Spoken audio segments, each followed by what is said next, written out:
जी कैफिट, आज के लेक्चर का आगाज करते हैं। Lecture number 26। और आज के लेक्चर में हम जो चैप्टर हमने तकरीबन कंप्लीट कर लिया है एक्सटर्नल कंफर्मेशन, उसके प्रैक्टिस क्वेश्चंस को डिस्कस करेंगे। क्योंकि अभी तक हमने 5 लर्निंग ऑब्जेक्टिव्स कंप्लीट कर लिए हैं और एक पास पेपर का क्वेश्चन भी प्रैक्टिस डिस्कस नहीं किया। ऐसे ही है, असाइनमेंट आपने की है। 5 हो गए थे लर्निंग ऑब्जेक्टिव, 5 क्वेश्चन नंबर 5 तक हो गए थे। अच्छा चलिए, तो उससे ऑनवर्ड आगे जो क्वेश्चंस हैं अब हम आज की क्लास में उनको डिस्कस करेंगे। ये क्वेश्चन हो गया था फोर सिचुएशन वाला, फोर एजर्शन वाला, ये भी 3 4, ये भी हो गया। हाँ 6 से स्टार्ट। ये पास पेपर का क्वेश्चन भी है और आई कैप के क्वेश्चन बैंक का क्वेश्चन भी है। क्वेश्चन बैंक में कौन सा नंबर है? 95। पास पेपर में किस स्टैंडर्ड में टेस्ट हुआ था? स्प्रिंग 2010। स्टार्ट करें। Direct confirmation of balances due from customers are obtained to satisfy the objective of ensuring that the customer exists and owes the specific amount to the company at a certain date। यानी वो बताना ये चाह रहा है कि confirmation से आप एग्जिस्टेंस की असर्शन भी वेरीफाई करते हैं और राइट्स एंड ऑब्लिगेशन की असर्शन भी। ठीक।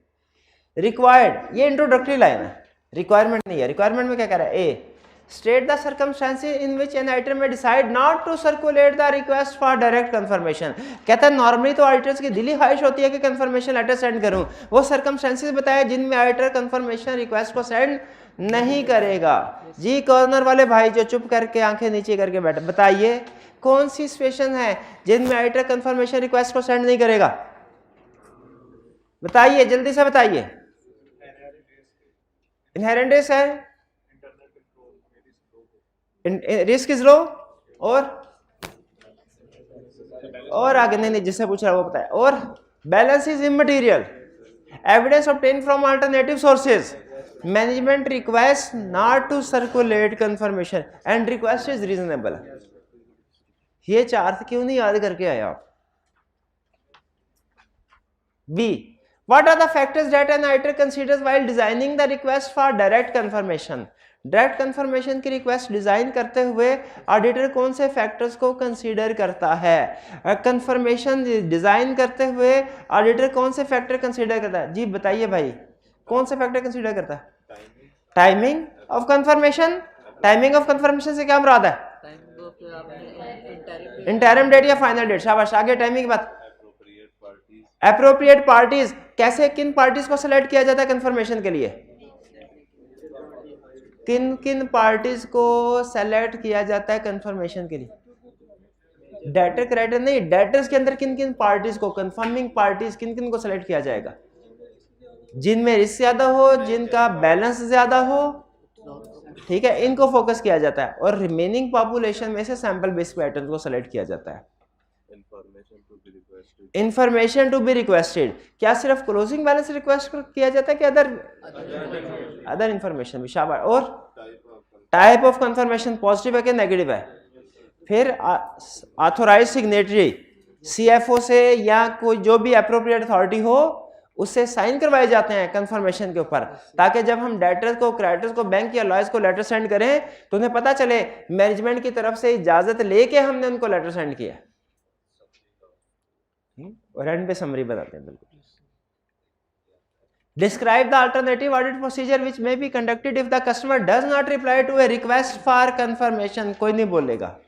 जी बताइए क्या अल्टरनेटिव प्रोसीजर्स हैं? क्या अल्टरनेटिव प्रोसीजर्स हैं अगर कस्टमर रिप्लाई नहीं करता तो?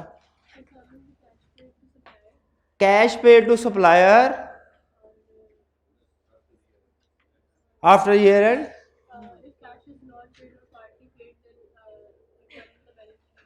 If cash is not paid और पार्टली पेड तो फिर क्या करना? सपोर्टिंग डॉक्यूमेंट्स को चेक करना है। और reconciliation, cut off, account statement, 0 number, 0 number. बता सकता है कोई क्यों? सेंटेंस फॉर्म में तो आएगा, सेंटेंस फॉर्म में मैं सुन भी नहीं रहा, की पॉइंट से सुन रहा हूं। कस्टमर कहा है, सप्लायर नहीं कहा। सप्लाई कस्टमर के पॉइंट ऑफ व्यू से आपने प्रोसीजर बताने हैं, कैश पेड की बात नहीं करनी, कैश रिसीव्ड की बात करनी है, ठीक है जी। कट ऑफ ऑन परचेजेस की बात नहीं करनी, कट ऑफ ऑन सेल्स की बात करनी है, ठीक है। इस चीज़ का मैंने आपको खास तौर पे कहा था कि ध्यान रखना है कि पॉजिटिव कंफर्मेशन सेंड करने के नेगेटिव कंफर्मेशन है किस चीज़ का, और दूसरा कि कंफर्मेशन किसको, डेटर्स को कि क्रेडिटर्स को। तो ये कस्टमर थी, इसमें डेटर्स। क्लियर हो गया ये प्रोसीजर? तो क्लियर है ना, सिर्फ इस चीज़ का ध्यान रखना था। Next question 7, you are the manager on the audit of Ghazi Power Limited GPL, a gas transmission and distribution company for the year ending 31st October 2011. On the company's request, your firm has agreed to complete the audit by 20th November 2011. Company ने request किया, आपने कहा ठीक है, अक्टूबर यानी 20 दिन के अंदर अंदर आपको ऑडिट कंप्लीट करके रिपोर्ट साइन कर देंगे। कितने दिन के अंदर अंदर? 20 दिन के अंदर अंदर। नॉर्मली 20 दिन के अंदर अंदर सारे साल का ऑडिट करना पॉसिबल नहीं होता, लेकिन एक टेक्निक है हमारे पास, जिस इंटरिम ऑडिट की। इंटरिम ऑडिट में क्या करते हैं, फिर हम कुछ प्रोसीजर, बहुत से प्रोसीजर ये रेंट से पहले परफॉर्म कर लेते हैं और बाकी के जो 1-2 महीनों के रह जाते हैं ये रेंट के बाद। What audit procedure should be performed at year end if request for confirmation of balance are sent on 31st August 2011?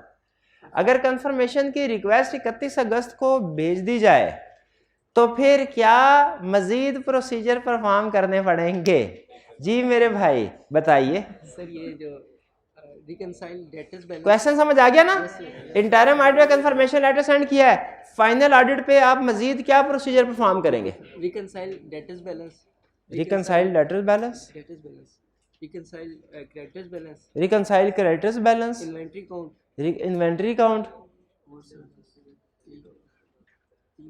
क्या है? तीन पूछ क्या रहा है, पूछ क्या रहा है? What audit procedure sir? Confirmation of balance sir, confirmation करेंगे sir, confirmation of from debtors, confirmation from. वो ये कह रहा है कि आपका ये रेंट है 31 अक्टूबर, आपने 31 अगस्त को कंफर्मेशन लेटर सेंड किए थे, लेकिन चूंकि आपने रिपोर्ट देनी है 31 अक्टूबर की, तो अगस्त का बैलेंस तो डेटर्स का कंफर्म हो गया, अगस्त का। तो अब सितंबर और अक्टूबर में जो उनकी ट्रांजैक्शंस हैं उनको वेरीफाई करने के लिए मजीद क्या प्रोसीजर परफॉर्म करेंगे? सबसे पहले कंपेयर करेंगे, फिर ट्रांजैक्शन का सैंपल सेलेक्ट करके टेस्ट ऑफ कंट्रोल, फिर मेजर ट्रांजैक्शन का सैंपल सेलेक्ट करके टेस्ट ऑफ डिटेल, और फिर भी अगर एविडेंस ना मिले तो कंफर्मेशन लेटर दोबारा सेंड कर देंगे। कंफर्मेशन लेटर दोबारा। अच्छा मुझे एक चीज बताइए, यहाँ क्वेश्चन से एक और क्वेश्चन उठाते हैं हम। आपने यहाँ पे एंड में ये लिखा कंफर्मेशन लेटर दोबारा सेंड करेंगे, लेकिन कंफर्मेशन लेटर सेंड करने में, उसका जवाब आने में प्रैक्टिकली तकरीबन कोई 1.5 महीना लग जाता है, क्योंकि आप लेटर अगर सेंड करें ना अगर यहाँ से, तो वो पहुँचते पहुँचते 5-6 दिन लग जाएंगे, फिर वो बंदा वेरिफिकेशन करेगा, फिर सेंड करेगा, तो फिर वापस आते आते 6-7 दिन और लग जाएंगे, तो तकरीबन महीना, सवा महीना, 1.5 महीना लग जाता है कंफर्मेशन उसे परफॉर्म। आपके पास दिन कम है, लेकिन आपने डिसाइड किया कि कंफर्मेशन लेटर सेंड भी करनी है।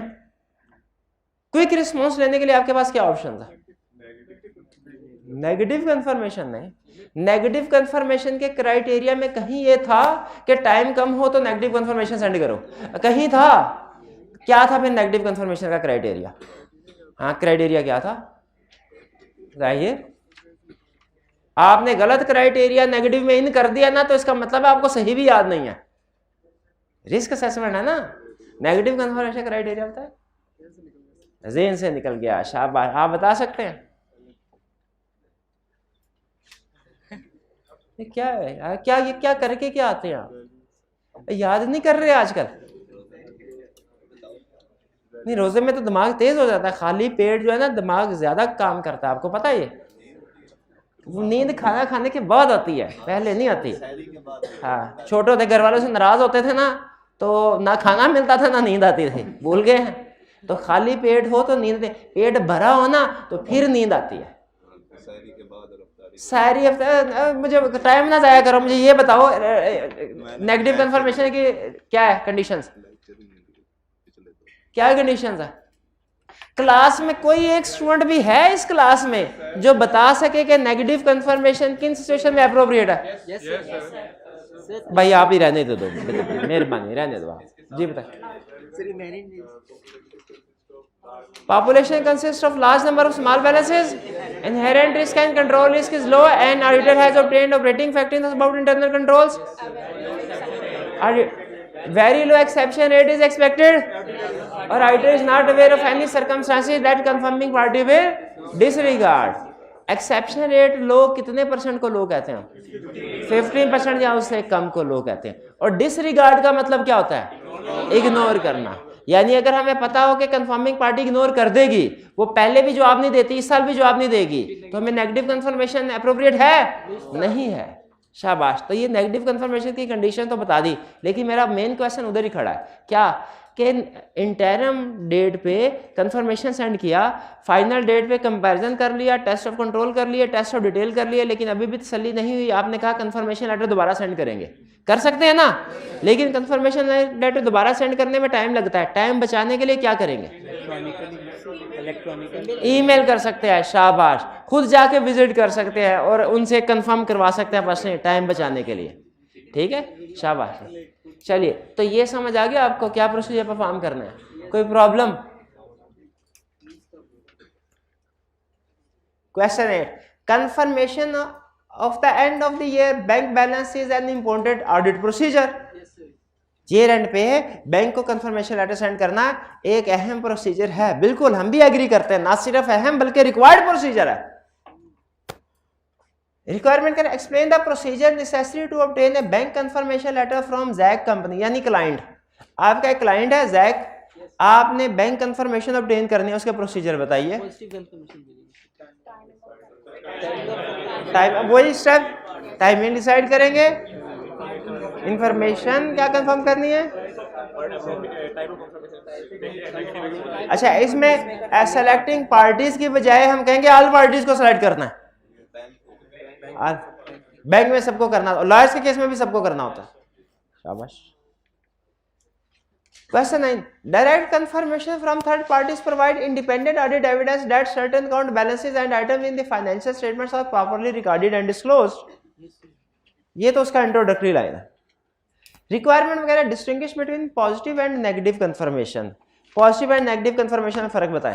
पॉजिटिव कंफर्मेशन में अगर आपका रिप्लाई ना आए, एक्सेप्टेंस, पॉजिटिव कंफर्मेशन में रिप्लाई ना आए तो उसको हम एक्सेप्टेंस समझेंगे, मतलब उसको हम एक्सेप्टेंस समझेंगे। पॉजिटिव कंफर्मेशन में रिप्लाई ना आए, मज़ीद उसमें फर्क क्या है? पॉजिटिव कंफर्मेशन में हम रिप्लाई रिक्वेस्ट करते हैं in all cases whether party agrees और डिसएग्रीज। नेगेटिव कंफर्मेशन हम रिक्वेस्ट करते हैं reply only in case party disagrees. ये डिफरेंस है। B, briefly describe the risk associated with each of the above type of confirmation and the steps that auditor usually takes to avoid such risk. Avoid का मतलब है reduce करने के लिए। कोई नहीं बोलेगा, जिससे पूछूं वही बताएगा। जी आप बताइए। वो कह रहा है, ऊपर उसने बताया पॉजिटिव और नेगेटिव कंफर्मेशन दो टाइप्स हैं। पॉजिटिव कंफर्मेशन में कह रहा है क्या रिस्क होता है बताइए, और आपने बताना है कि इसको कैसे रिड्यूस किया जाता है। एक मिनट, जिससे पूछा बताया पॉजिटिव में क्या रिस्क होता है। हाँ, अगर बैलेंस जो आपने कंफर्म करना है वो रिक्वेस्ट में इंक्लूड कर दिया ना, रिस्क है। क्या रिस्क है? वो विदाउट ड्यू वेरिफिकेशन साइन करके वापस भेज देंगे। तो इसको कैसे रिड्यूस किया जा सकता है? ब्लैंक कंफर्मेशन सेंड करके। ब्लैंक कंफर्मेशन कैसी कंफर्मेशन होती है? जिसमें सारी चीजें मौजूद होती हैं, बैलेंस नहीं होता। अब इसका मतलब कंफर्मिंग पार्टी खुद से बैलेंस, ठीक है। नेगेटिव कंफर्मेशन में क्या रिस्क है?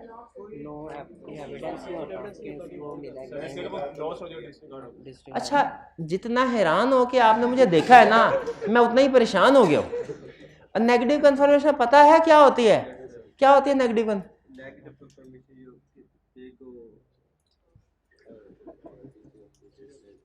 एक तो होती है पॉजिटिव, और जो दूसरी वाली होती है वो होती है नेगेटिव। हाँ,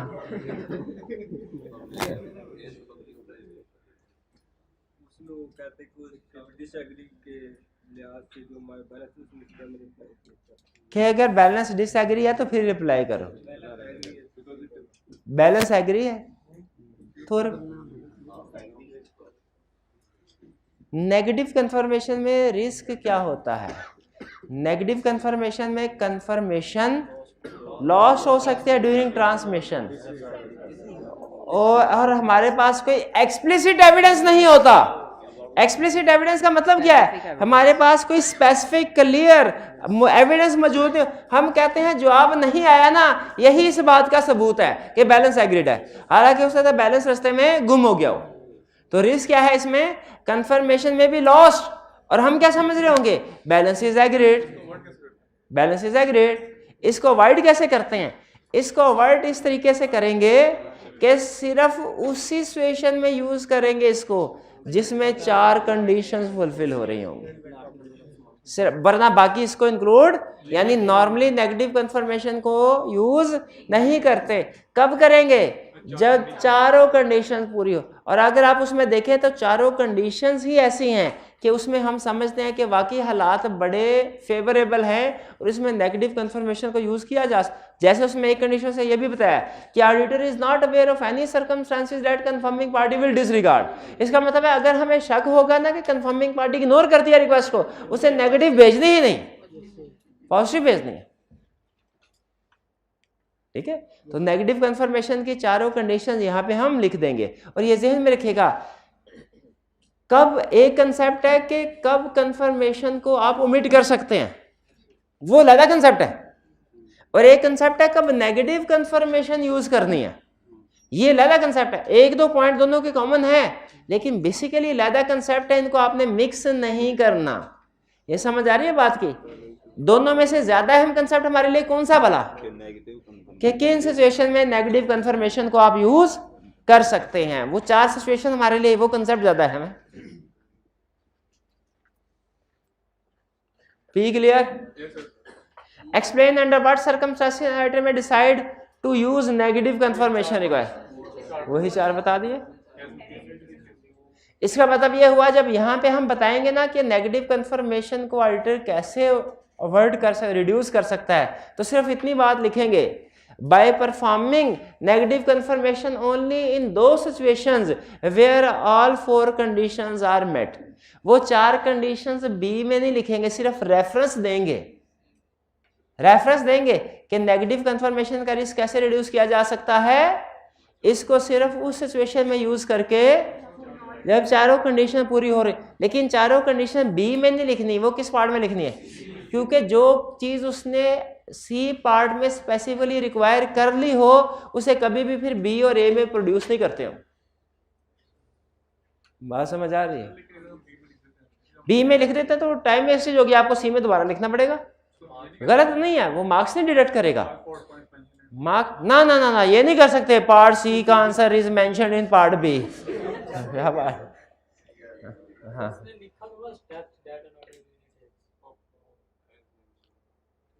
हाँ, स्टेप्स का मतलब यही है, वो सिंगल स्टेप ही लेंगे कि उस वक्त यूज करना है जब चारों कंडीशंस पूरी हो रही हो। यही स्टेप है हमारा। ठीक है, वो कंडीशन देखे, explain under what circumstances an auditor may decide to use negative confirmation. Clearly part C में रिक्वायर कर रहा है कंडीशंस, उनको पार्ट डी में नहीं लिखना। जो कंडीशन पार्ट सी में पूछ रहा है, जो क्वेश्चन का आंसर पार्ट बी में पूछ रहा है, उसे आपने किसी दूसरे पार्ट में मेंशन नहीं करना। अच्छा, यहां तक समझ आया तो मुझे बताइए आगे, क्योंकि आगे बड़ी इंटरेस्टिंग कंसेप्ट है। क्लियर हो गया यहां तक कि नेगेटिव, ऊपर सिर्फ हमने इलाज बताना है कि नेगेटिव कंफर्मेशन के सिचुएशन में यूज करनी है। वो सिचुएशन जो है 4 सी में बतानी है। सी में कह रहा है आल्सो आइडेंटिफाई। अच्छा, ये वो कंसेप्ट है अगला आल्सो के बाद वाला, जो केस स्टडी में भी आपको बार बार दिखने को मिलेगा। Also identify the circumstances where the auditor may use a combination of positive and negative confirmation। कह रहा है मुझे वो circumstances बताओ जब ऑडिटर पॉजिटिव और नेगेटिव का कॉम्बिनेशन यूज करता है। जब ऑडिटर पॉजिटिव और नेगेटिव का कॉम्बिनेशन यूज कर। अच्छा, मुझे ये बताइए, क्या हमने ये सीखा हुआ है कि ऑडिटर जब कभी सैंपल सेलेक्ट करता है ना, तो पहले पॉपुलेशन की क्लासेस बनाता है। इस प्रोसेस को क्या कहते हैं? स्ट्रैटिफिकेशन। ऑडिटर हमेशा पहले पॉपुलेशन की स्ट्रैटिफिकेशन करता है, क्लासिफिकेशन करता है। ठीक है। क्लासिफिकेशन के बाद सैंपल सेलेक्ट करेगा, तो क्लासिफिकेशन के बाद अगर एक क्लास हो ऐसी, कौन सी, जो हो small number of large balances, और एक क्लास हो ऐसी जो हो large number of small balances, दोनों में फर्क नजर आ रहा है ना, small number of large balances और लार्ज नंबर ऑफ स्मॉल, तो अगर दोनों क्लासेस हैं तो जो क्लास है ना small number of large balances, उसमें पॉजिटिव कंफर्मेशन सेंड करेंगे, और जो है large number of small balances गलत। प्रोवाइडेड, देखें आपने लिखना कैसे है, आपने लिखना है if population consist of small number of large balances as well as large number of small balances, यानी दोनों तरह के है पॉपुलेशन, देन ऑडिटर किस पे पॉजिटिव सेंड करेगा, देन जो small number of large balances हैं उस पे पॉजिटिव सेंड करेगा, और जो large number of small balances हैं उन पे नेगेटिव सेंड करेगा, assuming following 3 conditions are also met, और बाकी की कंडीशन लिख देंगे। आप नेगेटिव कंफर्मेशन के क्वेश्चन में कंडीशन नहीं ना लिखेंगे, आपके मार्क्स डिडक्ट करेगा। ये बात समझ आई आपको? नहीं, ये बात अभी समझ नहीं आई होनी, नहीं समझ आई होनी। ये जो दूसरी वाली है ना, सर्कमस्टेंसेस वेयर द आइटम में यूज कॉम्बिनेशन, ये नहीं समझ आई होनी। ये जरा पेज 189 पे है, क्वेश्चन 14, क्वेश्चन 14 पे आइए। इसमें देखें उसने टोटल रिसीवेबल्स, टोटल डेटर्स की समरी आपको दी है, समरी दी है। इसमें उसने कितनी क्लासेस बनाई हैं? 4। इसको कहते हैं स्ट्रेटिफिकेशन करना या क्लासिफिकेशन करना। 4 क्लासेस बनाई हैं।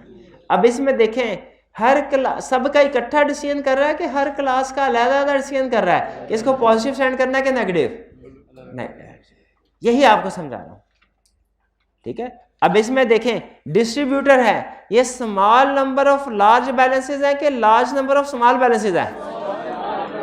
बैलेंसेस है, स्मॉल नंबर ऑफ लार्ज, तो इस पे कौन सी कंफर्मेशन हुई? पॉजिटिव की। और जो हॉस्पिटल एंड क्लिनिक है ये क्या है? Large number of small balances, बहुत ज्यादा, तो इसमें कौन सी सेंटर होनी चाहिए? Negative. Provided other 3 conditions are also met. ये देखिए कॉम्बिनेशन नहीं यूज कर रहा, ये होता है कॉम्बिनेशन। स्टूडेंट पता है क्या समझता है? स्टूडेंट कहता है सर कॉम्बिनेशन का मतलब है एक ही डाटा को पहले पॉजिटिव सेंड करो, फिर उसी डाटा को पहले नेगेटिव, बाद में नेगेटिव सेंड करो। ये कॉम्बिनेशन का ये मतलब हरगिज नहीं है।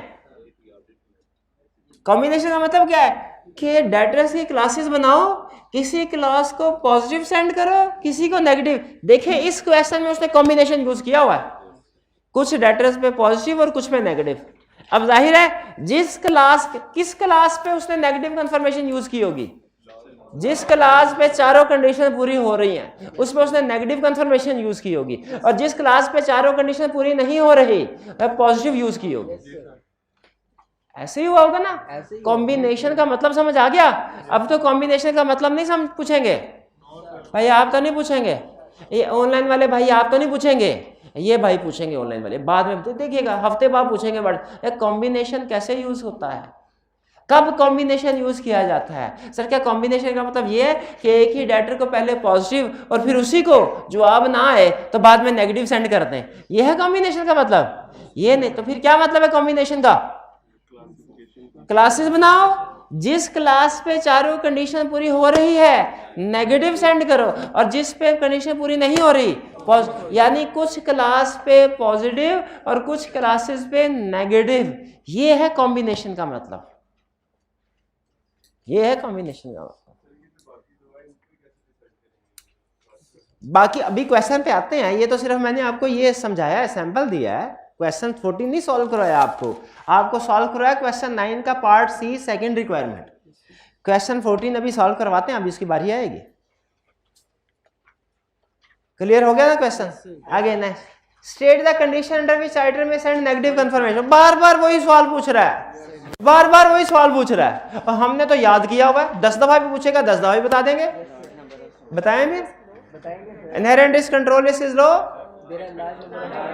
Large number of small balances, very low exception expected, auditor is. एक मिनट ठहरिए, ये जो आखिरी लाइन है ये कौन बोल के सुनाएगा? आखिरी लाइन सुनाइए।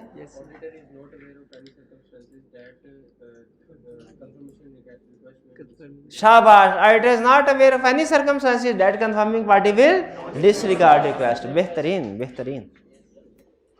ये तो ICAP के क्वेश्चन बैंक का भी क्वेश्चन था। इसका मतलब है जैसे जैसे हम क्वेश्चन कर रहे हैं साथ साथ ICAP का स्टडी टेक्स्ट कवर हो ही रहा है, क्वेश्चन बैंक भी कवर हो रहे हैं, बिल्कुल हो रहे हैं। अगर आपको शक हो कि पता नहीं सही पढ़ रहे हैं कि नहीं पढ़ रहे तो आप जाके ICAP का क्वेश्चन बैंक देख सकते हैं।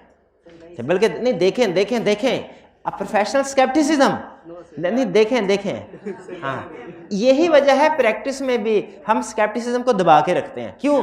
जहाँ पे स्केप्टिसिज्म हाई होगा ना काम ज्यादा करना पड़ता है। अब यहाँ पे स्केप्टिसिज्म आप अगर मेरे पे अप्लाई करते हैं ना मुझे अच्छा लगेगा, लेकिन आपको काम ज्यादा करना पड़ेगा। कैसे? जाके ICAP का क्वेश्चन बैंक डाउनलोड करना पड़ेगा, उसको खोल के क्वेश्चन नंबर 135H पे जाके आंसर देखना पड़ेगा। ठीक है? नहीं, चलिए आगे चलते हैं। नेक्स्ट क्वेश्चन, क्वेश्चन बड़ा जरा। You are the manager on the audit of Ghazi Power Limited GPL, a gas transmission and distribution company for the year ending 31st October 2011. On the company's request, your firm has agreed to complete the audit by 20 नवंबर। ये भी किया नहीं है? अच्छा, वो उसका कोई और पार्ट होगा, ये और ठीक है। In order to meet the audit deadline, you are considering various measures which include sending requests for negative confirmation related to balances due on 31st August 2011। आपने 31 अगस्त पे जो बैलेंस कंफर्म करवाने जा रहे हैं, यहां तक लाइन समझ आ रही है ना? कह रहा हूं 31 अगस्त 2011 total debtors aggregate ₹45 million. Total debtors का टोटल कितना? 50% of the amount is due from 15 major debtors, whereas the total number of debtor is 2450। इसका मतलब है इस 45 मिलियन में से ये टोटल डेटर्स कितने हैं? 2450। इसका अब इसका क्लासेस उसने दे दी। क्लासेस बनाए, जरा क्लासेस बनाए, जल्दी से बनाए। 15 डेटर्स है, कितनी अमाउंट ड्यू है? 2225। और सॉरी 15 डेटर्स से अमाउंट ड्यू है 22.5 मिलियन और बाकी 22.5 मिलियन कितने डेटर से ड्यू है? 2435 से। तो इसका मतलब उसने 2 क्लासेस बना ली। बताया था ना, ये क्लासिफिकेशन बनाने को हम ऑडिट में क्या कहते हैं? स्ट्रेटिफिकेशन कर दी उसने। स्ट्रेटिफिकेशन करने के बाद अब मुझे बताइए, आपके सामने 2 क्लास है। एक क्लास क्या है? Small number of large balance. ये जो 15 वाली है, 15 वाली, ये कौन सी क्लास है? शाबाश, small number of large balances वाली। और जो 2435 वाली है, लार्ज नंबर ऑफ स्मॉल। इसका मतलब इससे हमने एक अहम चीज ये सीखी कि क्वेश्चन में पॉपुलेशन का कंपैरिजन करके हमें हमेशा पता चला करेगा क्या कि small number of large balances कौन सा है और large number of small balances कौन सा। हमेशा कंपैरिजन करके पता चले करेगा। अगर एक क्लास 130 है और दूसरी 10 है तो 130 है large number of small balances, और अगर 130 है और दूसरी 15,000 है तो फिर 130 small number of large balances हो गए। ये आपको कंपैरिजन करके पता चला करेगा। तो यहाँ पे कंपैरिजन करके हमें पता चल गया 2 क्लासेस बन गई, एक स्मॉल नंबर ऑफ लार्ज, एक क्लास। कह रहा है your previous experience with the client and the result of initial risk assessment procedures that the audit risk compliance statement is low। अब देखिएगा स्टूडेंट कैसे फेल होते। क्वेश्चन समझ आ गया? समझ आ गया question?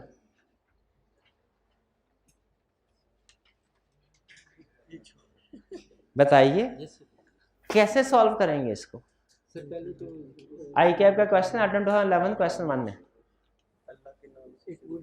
It would be appropriate to use the negative confirmation। कह रहा है whether it would be appropriate to use negative confirmation procedure in the above situation। Sir नहीं, सर नेगेटिव कंफर्मेशन सिर्फ 2235। एक मिनट है, आपने बताना, आप बताएं। शाबाश, यही सुनना चाह रहा था। सबसे पहले कंडीशंस लिखेंगे और अक्सर कंडीशंस नहीं लिखते, चारों कंडीशन लिखेंगे। फिर नेगेटिव कंफर्मेशन आपको खास तौर पे बताया हुआ है। जब कभी नेगेटिव कंफर्मेशन का अप्रोप्रिएटनेस पूछे, आपने प्रोसीजर लाजमी लिखना, इजी मार्क्स हैं। अच्छा, इसके बाद फिर आगे चल, इसके बाद सर बताएंगे कि 2235 लेटर जो से सॉरी 2435 लेटर्स हैं ना, उसको हम लोग नेगेटिव कंफर्मेशन तब सेंड करेंगे जब all of the 4 requirements of negative confirmation are fulfilled. Silent है तो दो पूरी हो रही हैं। एक मिनट ठहर जाए, एक मिनट है, कौन सी दो पूरी हो रही हैं? Small number of large balance, small number of large balance और रिस्क लो, ये पूरी, ये लिखने की जरूरत नहीं है। हम लिखेंगे दो क्लासेस हैं। पहली क्लास कौन सी है? पहले small number of large balance, पहली class small number of large balance वाली, large number of small balance, जो मर्जी ले लो पहली, भाई कुछ तो ले लो। कौन सी आखिरी बात? Large number of small balance, large number of small, यानी 2435 वाली क्लास। यस सर 2435 वाली क्लास में क्या लिखेंगे? सर इसमें लिखेंगे 2 requirements are fulfilled, negative confirmation is appropriate provided following further 2 requirements conditions are also met, और नीचे वो 2 कंडीशन लिख देंगे। वो जो सर एक तो ऑडिटर इज नॉट, ठीक है वो सब क्लियर हो गया। और फिर इसके बाद दूसरी क्लास जो है 15 वाली, सर जो 15 वाली है उसके लिए सर हम पॉजिटिव कंफर्मेशन, उसके लिए पॉजिटिव कंफर्मेशन सेंड करेंगे। शाबाश, क्लियर हो गया आपको? क्वेश्चन को क्या देखिए, ये तो फौरन देख के अगर आपने टॉपिक पढ़ा आपको फौरन पता चल जाएगा 15 वालों पे पॉजिटिव है और 2435 पे नेगेटिव है, लेकिन उसको प्रेजेंट कैसे करना है ये मसला है। सिर्फ क्वेश्चन सॉल्व करना नहीं है हमारा मसला, उसको प्रेजेंट कैसे करना है। तो प्रेजेंट आपने कंडीशंस को मेंशन करके करना है, ताकि पता चले इस इंफॉर्मेशन की बेस पे आप डिसीजन ले रहे हैं। कुछ समझ आया क्या कहा मैंने? नहीं आया? जो क्वेश्चन में उसने मेंशन नहीं किया, उनका सवाल ये है कि जो 2 कंडीशन आपने मेंशन नहीं किया वो आपने अज्यूम किया पूरी हो रही हो, और अगर वो ना हो रही है तो क्या ये अजम्पशन ले सकते हैं? नहीं। जिनके बारे में क्वेश्चन साइलेंट है, ये हमारी पूरे ऑडिट में ये रूल होगा, ये ध्यान रखिए, सिर्फ इस टॉपिक में नहीं, पूरे ऑडिट कि जिन कंडीशंस के बारे में क्वेश्चन साइलेंट है उनमें अजम्पशन लेंगे कि वो पूरी हो रही, मेंशन करेंगे, लेकिन क्या अजम्पशन मेंशन करेंगे? ये पूरी हो रही है। क्योंकि अगर उनमें कोई गड़बड़ होना तो क्वेश्चन में बता दे, उसका नाम बताना मतलब गड़बड़। ठीक है। मैं भाईजान से पूछता, भाईजान क्या हाल है? अल्हम्दुलिल्लाह। ये कहते हैं सर में दर्द है। इसका मतलब है सर में दर्द है, टांग तो ठीक है ना? अज्यूम कर सकता हूँ कि इनकी टांग बाजू ठीक है। टांग बाजू में दर्द होती तो वो भी ना बता देते साथ। तो जब क्वेश्चन में कह रहा है कि मसला एक जगह पे है, तो बाकियों के बारे में अज्यूम कर सकते हैं हम कि जिनके बारे में वो नहीं बता रहा वो चीजें ठीक है। तो आपने एब्सेंस ऑफ इंफॉर्मेशन में क्या अज्यूम करना है? वो कंडीशन पूरी हो रही है। लेकिन याद रखें, एब्सेंस ऑफ कंडीशन और वायलेशन ऑफ कंडीशन में फर्क है। जब क्वेश्चन में क्लियरली कह दे कि रिस्क इज हाई, तो फिर आप उसको अज्यूम नहीं करेंगे रिस्क इज लो। समझ रहे? जो कंडीशन क्वेश्चन में एब्सेंट है ना, उसको अज्यूम करना है। अजम्पशन का रूल यही होता है, उस इंफॉर्मेशन को अज्यूम करना है जो उसने नहीं दी हुई। क्लियर मेरे भाई? आगे चले। अगला सवाल ये रहा आपके, ठहर जाए, ये थैंक्स कल वाला था, आज वाला नहीं है। आज वाला थैंक्स अभी आएगा, एक ही बात नहीं है।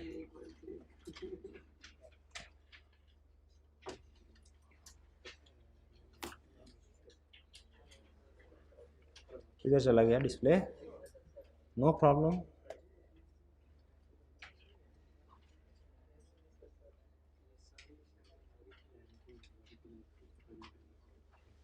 आ गया? हाँ जी।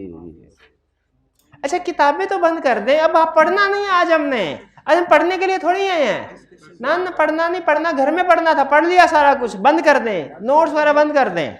कोई बड़ी अहम बात लगे ना, बहुत ही अहम बात जो पहले इससे हमें पता ही नहीं थी, वो लिखना चाहें तो साइड में कहीं लिख लें, वरना बंद करें। फोकस सामने, कह रहा ब्रीफली एक्सप्लेन। एंड वाले भाई नजर आ रहा है क्वेश्चन में क्या लिखा हुआ? जरा पढ़ के बताएं क्या लिखा है। With a situation where a debtor confirms a balance which is different from amount appearing in the confirmation request, जिससे पूछूंगा वो बताएगा। मुझे भाई बताइए, कौन सा केस है? वो जो 4 केस दिए उनमें से एक केस है। वाह वाह वाह। नहीं यानी इसमें करना क्या है?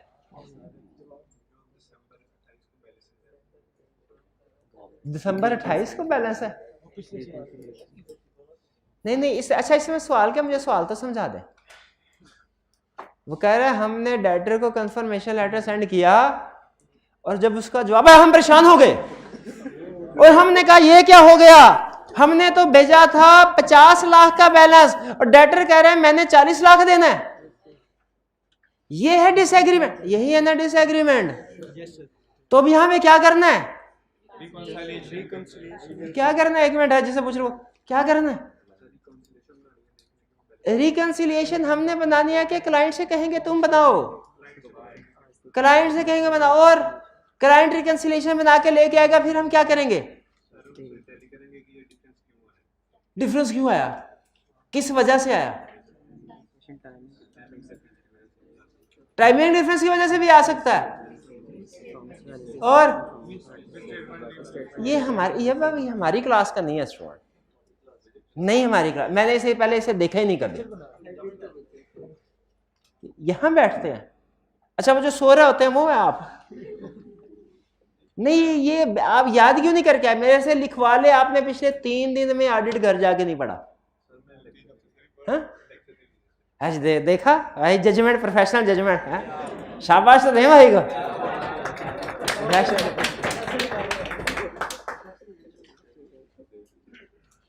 जी भाईजान आप बता दीजिए। अच्छा पहले मुझे सिर्फ ये बता दीजिए डिसएग्रीमेंट का जनरल वाला केस है कि स्पेसिफिक वाला? जनरल वाला। ये पता चल गया आपको? क्यों जनरल वाला पता चला? स्पेसिफिक रीजन नहीं बताइए, बताइए जल्दी से। ये किनका? क्या करेंगे? रिकंसिलिएशन बताओ। शाबाश। उसे ऑडिटर चेक करेगा कि ये डिसएग्रीमेंट किसमें, क्या टाइमिंग डिफरेंस था, क्या ये misstatement in confirming party regard थे या मिस स्टेटमेंट इन। फिर इसके बाद अगर मिस स्टेटमेंट क्लाइंट रिकॉर्ड होगी तो फिर फर्दर मजीद देखेंगे, कहानी आगे लेके चलें क्या कि रिस्क ज्यादा हो जाएगा और ये कहीं वीकनेस इंटरनल कंट्रोल तो नहीं है, और अगर जानबूझ गया तो रिस्क ऑफ फ्रॉड इंक्रीज हो जाएगा। क्लियर होगी ये बात? आगे चलते हैं। Question 13। In the course of verification of trade creditors of Mirpur Limited, you sent 15 positive confirmations to supplier. जिससे पूछेगा वही बताएगा। The results have been summarized as under. पहला, 3 suppliers confirmed the balance. You came to know that bulk of the sales of these suppliers is made to Mirpur Limited. 3 suppliers confirmed the balance. कोई problem? Evidence मिल गया? Alternative procedure की तरफ जाने की जरूरत तो नहीं है। चलिए ठीक है आगे चलते हैं।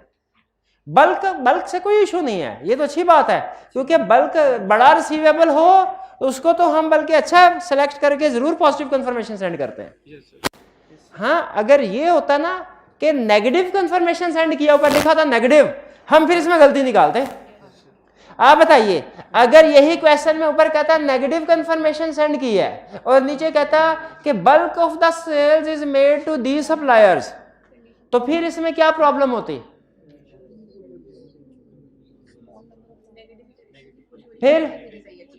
फिर वो नेगेटिव वाली कंडीशंस पूरी नहीं हो रही होती। हम कहते हैं भाई बैलेंस तो आ गया लेकिन आपको नेगेटिव की बजाय पॉजिटिव सेंड करना चाहिए था। क्यों पॉजिटिव सेंड करना चाहिए था? हाँ क्योंकि population consist of small number of large balance. लेकिन बहरहाल यहाँ पे चूंकि पॉजिटिव ही किया है, बड़े बैलेंसेस हैं लेकिन तो अच्छा किया। पहले में कोई इतराज तो नहीं किसी का। सेकंड में 5 suppliers confirm the balance over telephone. 1 minute आ रही है, जिससे पूछो 5 कंफर्म बैलेंस ऑन टेलीफोन, तो ठीक है? ठीक नहीं है? रिटर्न होना चाहिए। जो रिटर्न नहीं हो कंफर्मेशन नहीं, जो डायरेक्ट नहीं वो कंफर्मेशन नहीं, जो थर्ड पार्टी से नहीं वो भी कंफर्मेशन नहीं। परे परे ठीक है। Yes, sir. और जो पेपर पे नहीं वो कंफर्मेशन हो सकती है, ईमेल वाली कंफर्मेशन हो सकती है। रिदम बना, रिदम ही तो तोड़ना था, रिदम बना हुआ था, रिदम ही तो जाके पेपर में वो तोड़ता है कि क्लास में जिस रिदम से जो क्वेश्चन किए होते हैं ना, पेपर में उस रिदम से क्वेश्चन नहीं आते, पेपर का रिदम कुछ और होता है। टेलीफोन क्लियर हो गया, टेलीफोन की कहानी। Yes, sir. तो यहाँ पे क्या करना चाहिए, रिक्वेस्ट करेंगे पार्टी से रिटर्न में कंफर्मेशन सेंड करे, और अगर वो ना करे तो नॉन रिस्पॉन्स हो जाएगा। एक मिनट, अच्छा कोई नहीं बोलेगा, वो और कोई नहीं बोलेगा, नॉन रिस्पॉन्स हो जाएगा। क्या करेंगे, अल्टरनेटिव प्रोसीजर कौन कौन से, फॉर एग्जांपल कोई नहीं, मुझे क्या पता इस सवाल के केस में, यही तो पूछना था मैं। कैश के ईयर एंड के बाद कैश पेड हुआ है कि नहीं, और अगर पार्टी पेड किया तो हम डॉक्यूमेंट्स देखेंगे। शाबाश, बस ठीक है, बिल्कुल ठीक है। Third, no replies have been received from the remaining suppliers. Alternative, इसका मतलब है सेकंड में अल्टरनेटिव प्रोसीजर नहीं लिखने थे, सिर्फ लाइन लिख देते कि अगर उसका जवाब नहीं आता तो हम उसे नॉन रिस्पॉन्स कंसीडर करेंगे और अल्टरनेटिव प्रोसीजर बताएंगे। अल्टरनेटिव प्रोसीजर सेकंड में नहीं लिखने, क्यों नहीं लिखने, अभी उसूल बताया। जिस पार्ट को, जिस चीज को उसने पार्ट 3 में पूछा है ना, उसको 1 या 2 में नहीं जवाब देना। क्लियर हो गया। 13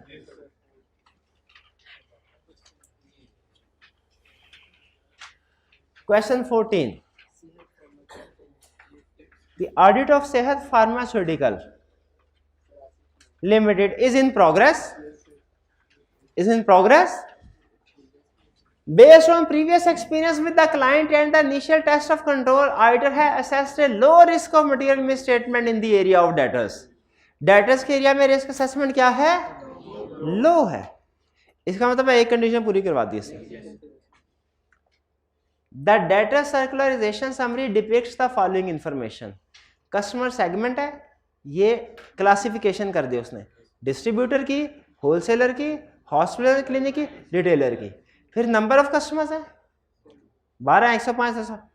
बैलेंस आउटस्टैंडिंग ये क्या है कि इन कस्टमर से कितना बैलेंस रिसीवेबल है, इन कस्टमर से कितना रिसीवेबल है।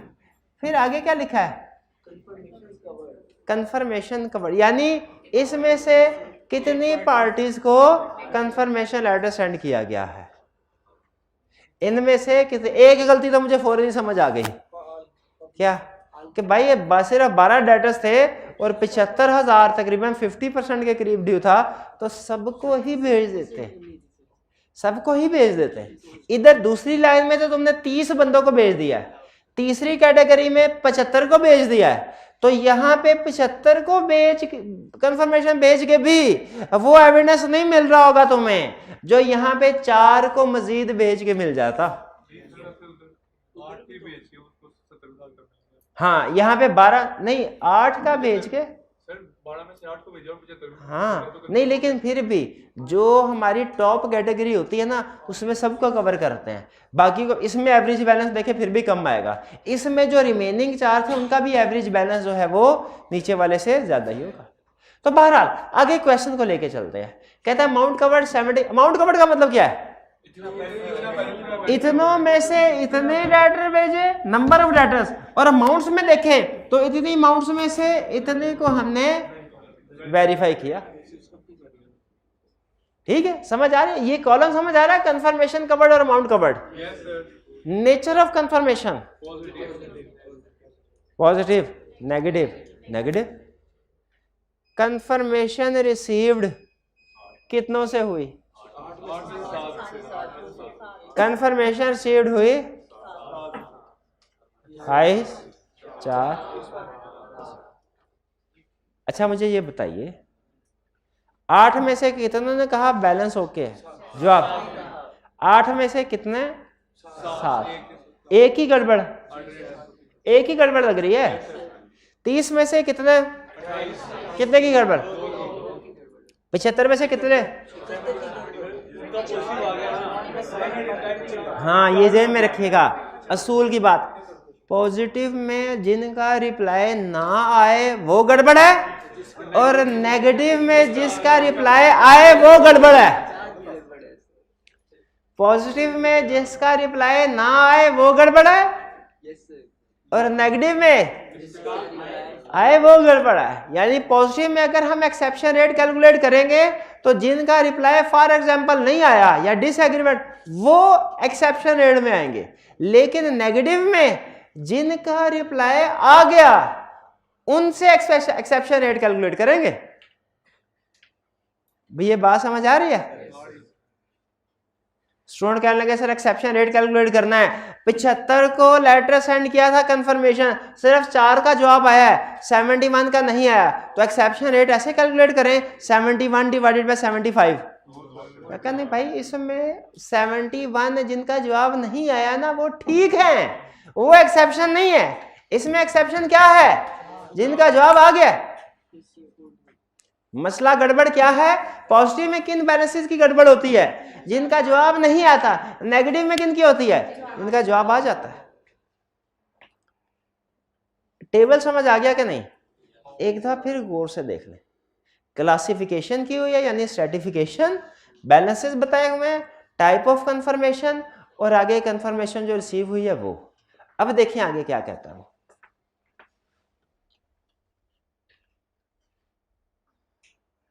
वो कह रहा है, रिक्वायरमेंट पढ़ लेते हैं। Evaluate the decision regarding sending of negative confirmation. Negative confirmation का डिसीजन इवेल्युएट करो। क्या करो? नेगेटिव। अब देखें 2 को पॉजिटिव सेंड किया, 2 को नेगेटिव। सारे डिसीजन इवेल्युएट करें कि सिर्फ नेगेटिव? क्यों सारे क्यों ना करें? क्वेश्चन में उसने कहा ही नेगेटिव का हुआ। तो यानी हमने देखना है हॉस्पिटल एंड क्लिनिक्स को सही सेंड किया कि नहीं नेगेटिव, और रिटेलर्स को सही किया कि नहीं किया। ऐसे ही है। आगे नीचे इंफॉर्मेशन क्या कहता है? कहता है analysis of information is as follow, 3 out of 7 confirmation received from distributors did not agree. Distributor, ये तो हमारे इस पार्ट के लिए इरेलीवेंट है क्योंकि डिस्ट्रीब्यूटर पे कमेंट नहीं करना हमने, ठीक है ना? अगले किसी पार्ट के लिए हो सकता है रेलिवेंट हो। फिर कह रहे हैं one of the distributor sales, ये भी है, replies received from hospitals did not agree with the balance outstanding in SPL's record. However, the difference were reconciled by the audit staff. जो हॉस्पिटल से रिप्लाई आए वो एग्री नहीं करते थे, लेकिन बाद में ये डिफरेंस रिजॉल्व हो गया। देखिए हमारे ऑडिट में रूल होता है, अगर कोई मसला रिजॉल्व हो जाए ना, रिकंसिलेशन, तो हम ऐसे समझते हैं जैसे वो कभी था ही नहीं। जैसे फाइनेंशियल स्टेटमेंट में मिस स्टेटमेंट थी लेकिन बाद में आइडेंटिफाई करके करेक्ट कर ली, तो ऐसे हो जाता है जैसे कभी मिस स्टेटमेंट थी, हम अनमोडिफाइड ओपिनियन देते हैं। तो यहाँ पे आप चाहे तो 4 मसले निकले थे, नेगेटिव में 4 का जवाब आया था, 4 मसले निकले थे ना 4 का, रिकंसाइल चारों हो गए। आप ये भी अज्यूम कर सकते हैं कि डिफरेंस अब नील का है क्योंकि चारों के चारों रिजॉल्व हो गए। लेकिन कुछ स्टूडेंट कहते हैं नहीं सर एक्सेप्शन आई तो सही, बाद में रिजॉल्व जरूर आई तो सही, तो हम एक्सेप्शन रेट कैलकुलेट करते हुए यूज करना चाहिए। ठीक है, आपका क्या ख्याल है? अच्छा, जैसे मर्जी कर ले आंसर सेम आएगा। हम इसको एक्सेप्शन कंसीडर कर लेते हैं, यानी इनिशियली एक्सेप्शन हमारे सामने आई, बाद में रिजॉल्व हो भी गई, लेकिन एक्सेप्शन रेट कैलकुलेट करते हुए इसको कंसीडर कर लेते हैं। अच्छा, अब मुझे बताइए हॉस्पिटल्स एंड क्लिनिक्स में नेगेटिव कंफर्मेशन सेंड की, पहली नेगेटिव कंफर्मेशन की कंडीशन क्या है? पॉपुलेशन कंसिस्ट ऑफ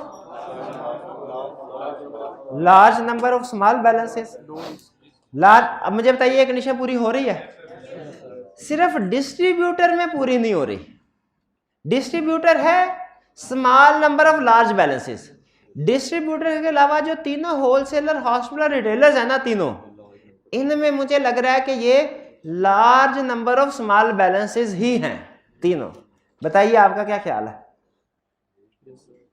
ठीक है, तो इसका मतलब ये हुआ हॉस्पिटल एंड क्लिनिक में पहली कंडीशन पूरी हो गई। कौन सी? नेगेटिव। हम क्या चेक कर रहे हैं कि हॉस्पिटल क्लिनिक को नेगेटिव कंफर्मेशन सेंड किया, ठीक किया कि नहीं किया, यही देख रहे हैं ना। तो पहली कंडीशन क्या है, लार्ज नंबर, वो कंडीशन पूरी हो रही है, हो रही, चलिए ठीक हो। दूसरी कंडीशन क्या है, वो भी हो रही है, क्वेश्चन में दी हुई है। तीसरी कंडीशन क्या है, very low exception rate is expected.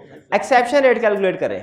कुछ स्टूडेंट कहेंगे सर एक्सेप्शन रेट है 0 डिवाइडेड बाय 75 क्योंकि रिजॉल्व हो गया है। कुछ कहेंगे नहीं नहीं सर आइडेंटिफाई हुआ तो सही ना, एक्सेप्शन तो आई ना, हम 4/75 करेंगे। में से जो मर्जी तरीका अडॉप्ट कर ले।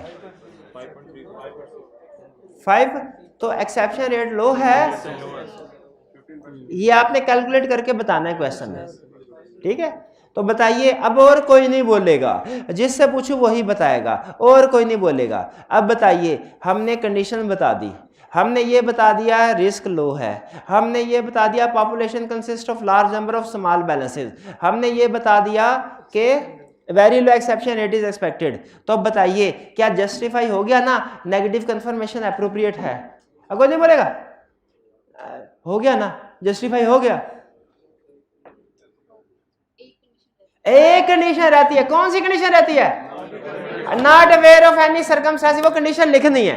हम लिखेंगे negative confirmation is appropriate provided fourth condition is also met, और वो कंडीशन लिखेंगे। तो बताइए हॉस्पिटल एंड क्लिनिक में नेगेटिव कंफर्मेशन एप्रोप्रिएट हो गई? पक्की बात है, पक्की बात है। आगे चलते हैं, अब रिटेलर की वैल्यूएट करने हैं। रिटेलर में नीचे क्या कह रहा है, all the 12 confirmation received from retailer showed disagreement with the records of SPL, however only 2 could be reconciled. सबका डिसएग्रीमेंट हुआ था, लेकिन सिर्फ 2 का 12 50 बेजी 12 का डिसएग्रीमेंट आया, जिनमें से 2 का डिसएग्रीमेंट ठीक हो गया। एक्सेप्शन रेट कैलकुलेट करें सारे अपना अपना। अब कुछ स्टूडेंट कहेंगे सर मैंने 12 डिवाइडेड बाय 50 पे कैलकुलेट करना है। कुछ कहेंगे नहीं नहीं सर 2 रिजॉल्व हो गया, वो तो एक्सेप्शन शुरू में थी अब नहीं रही, तो मैं 10 डिवाइडेड बाय 50 करूंगा। जो मर्जी कर ले, आंसर सेम रहे, कंक्लूजन सेम आएगा हमारा। फिगर चेंज होगी लेकिन कंक्लूजन सेम आएगा। क्या 24%। तो बताइए एक्सेप्शन रेट हाई है कि लो है? अब बाकी कंडीशन की तरफ जाने की जरूरत ही नहीं है। क्यों जरूरत नहीं है? चारों में से एक भी फारग तो नेगेटिव कंफर्मेशन यूज नहीं कर सकते। तो इसमें बाकी ये बताने की जरूरत नहीं है 2 पूरी हो रही है 1 पूरी नहीं हो रही, बल्कि क्या लिखें 1 पूरी नहीं हो रही, इस वजह से ये नेगेटिव कंफर्मेशन नॉट एप्रोप्रिएट। कुछ समझ आई? पक्की बात है जी।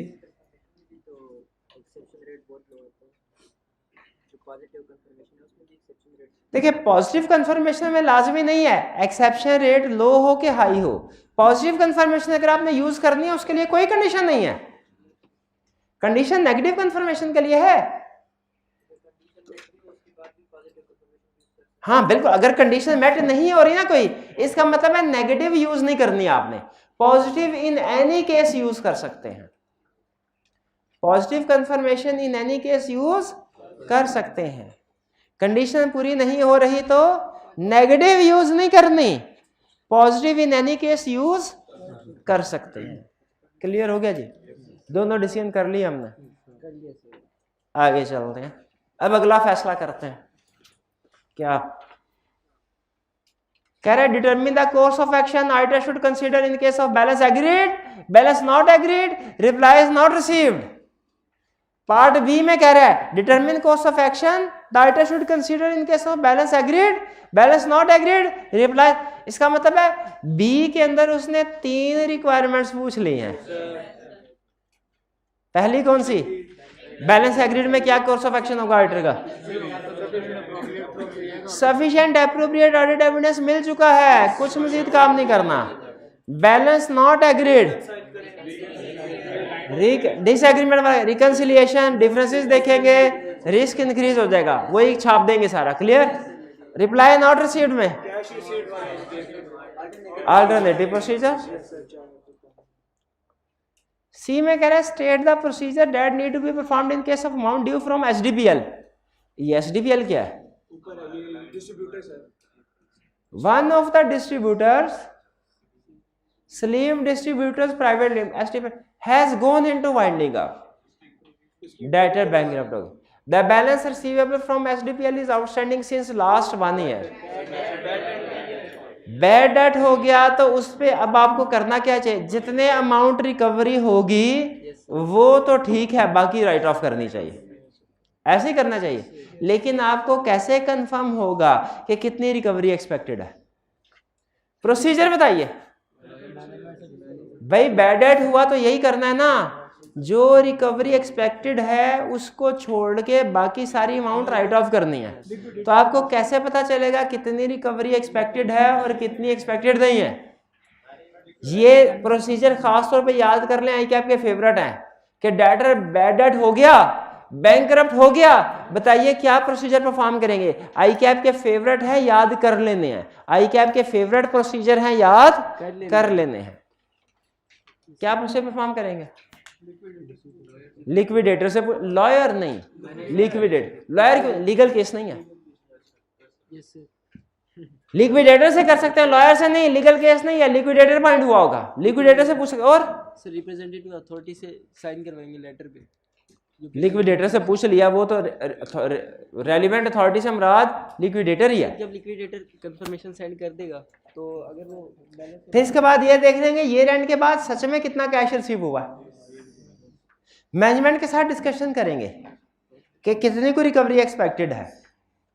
जब लिक्विडेटर से पूछ लिया तो मैनेजमेंट से पूछने का क्या फायदा होता है? बाज़ औक़ात मैनेजमेंट ने अपने पास कुछ सिक्योरिटी के तौर पे चीज़ें रखी होती हैं, तो मैनेजमेंट कहती है सर इसके पास एसेट नहीं भी है ना, हमने सिक्योरिटी या कोई गारंटी किसी बंदे की रखी हुई है, हमें पैसे पूरे मिल जाएंगे. तो इसीलिए मैनेजमेंट के साथ डिस्कशन करना ज़रूरी होता है कि बताइए, मैनेजमेंट से पूछते हैं आपके ख्याल में कितनी रिकवरी एक्सपेक्टेड है, और मैनेजमेंट में जितनी रिकवरी बताएगी उसको फिर हम प्रोसीजर से वेरीफाई करेंगे. जैसे मैनेजमेंट कहती है हम 100% रिकवरी एक्सपेक्टेड है, डेटर बैड डेट हो फिर भी 100%. क्यों? क्योंकि हमारे पास इसकी सिक्योरिटी है, चीज़ें रखें. हम फिर एज ऑडिटर क्या कहेंगे कि सिक्योरिटी है तो हमें भी दिखा दे कि उसकी अमाउंट डेट को कवर भी करती है कि नहीं करती. ठीक है, तो मैनेजमेंट से भी पूछना चाहिए कि सिर्फ लिक्विडेटर से पूछ लें?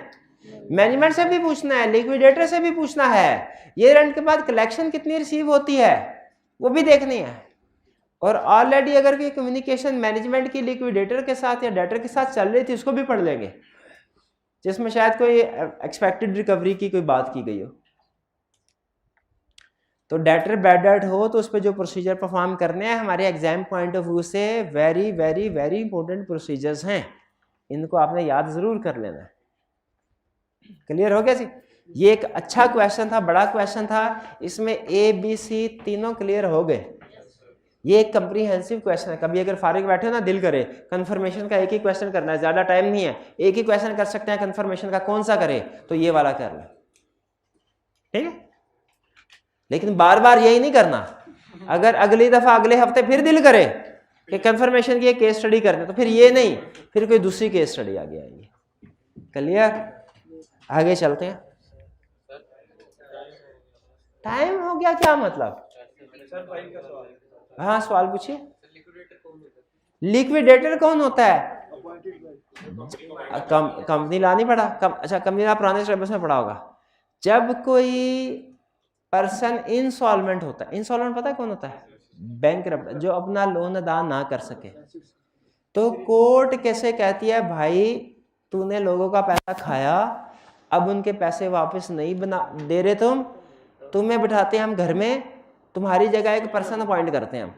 वो पर्सन तुम्हारी जायदाद का अंदाज़ा लगाएगा, तुम्हारी जितनी भी जायदाद है उसको बेचेगा, और जो तुम्हारे क्रेडिटर्स हैं उनको प्रोपोर्शनेट पैसे अदा करेगा. ये जो पर्सन कोर्ट अपॉइंट करता है ना, इसे कहते हैं लिक्विडेटर. जहां कहीं लिक्विडेटर है फौरन जहन में दूसरा लफ्ज आ जाए बैंकरप्ट, डेटर बैंकरप्ट. जहां कहीं लिक्विडेटर आए दूसरा लफ्ज क्या जहन में है? बैंकरप्सी. और जहां कहीं लॉयर आ जाए लीगल केस. ठीक है, लीगल केस में वर्ड यूज करना है लॉयर, और बैंकरप्सी में वर्ड यूज करना है लिक्विडेटर. क्लियर? ये चलिए क्वेश्चन नंबर 14 पे हम एंड करते हैं. 2 क्वेश्चन रह गए, एक छोटा सा, वैसे हिम्मत करते आप 10 मिनट में हो जाना था ये भी। अच्छा चलिए कल तसल्ली से करेंगे, ठीक है। चलिए टेस्ट होगा नहीं, टेस्ट हो रहा है, आपका टेस्ट पहुंच चुका है टेस्ट रूम में, जाके टेस्ट देना है आपने जी। टेस्ट हो रहा है, टेस्ट लाजमी देके जाना है। आज का लेक्चर यहाँ पे खत्म करते हैं हम। अल्लाह हाफिज।